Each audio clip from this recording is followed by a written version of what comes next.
Hi guys! Welcome back to my YouTube channel. My name is Jericho De Los Santos, ang messman sa Cargo Vessel. So guys, alam nyo yung background ko. Syempre, bakasyon nga ako kaya late na rin ako nakakapag-vlog at nakakapag-upload sa mga naghihintay sa akin dyan. Pasensya na talagang sobrang busy talaga ako.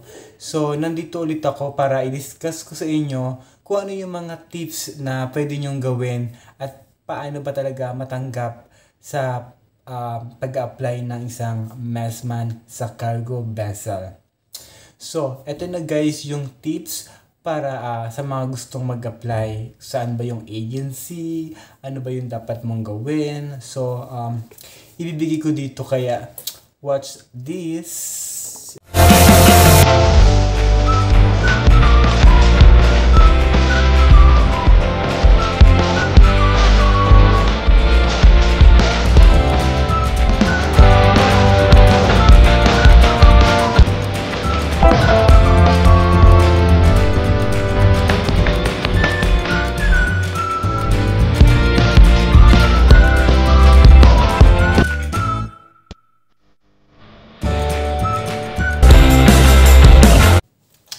Yan no, napag-usapan na natin dito paano ba matanggap, tapos saan yung agency. Ayun yung pag-uusapan natin, guys. So, paano po nga ba matanggap sa cargo vessel lalo na kung wala ka talagang experience? So, una-una talaga, na-upload ko na dati yung mga Pasko na gusto kong sabihin sa inyo. Hindi naman talaga kailangan kung graduate ka, kung mataas yung degree mo sa school, kung ano yung experience mo lang yung meron ka.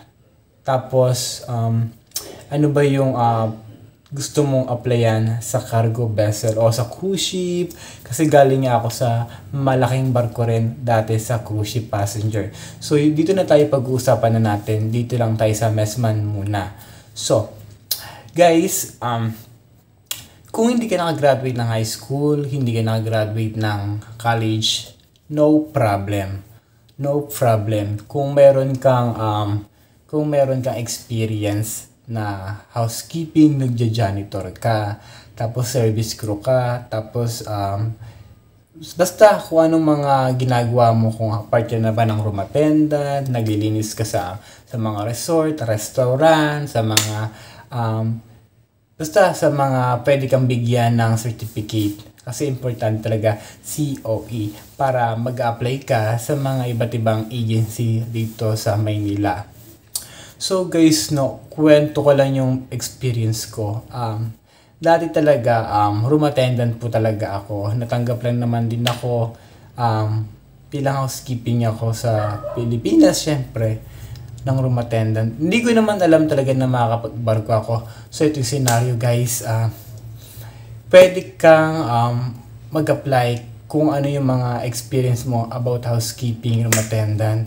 Yan lang, guys, no, yung ititip ko sa inyo. Tapos, yung pag-apply, pwede kayong pumunta sa Quirino, Ermita, sa Makati.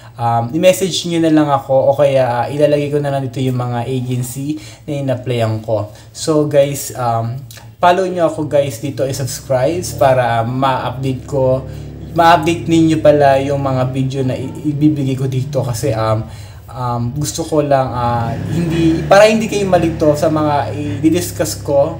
Ulitin ko kasi maingay. Para hindi kayo malito sa i-discuss ko, i-subscribe sa inyo para pag-upload ko, iba na naman yung masasabi ko about sa mga madaling matanggap ba talaga, yung mga wala experience, yung mga kung nakagraduate pa.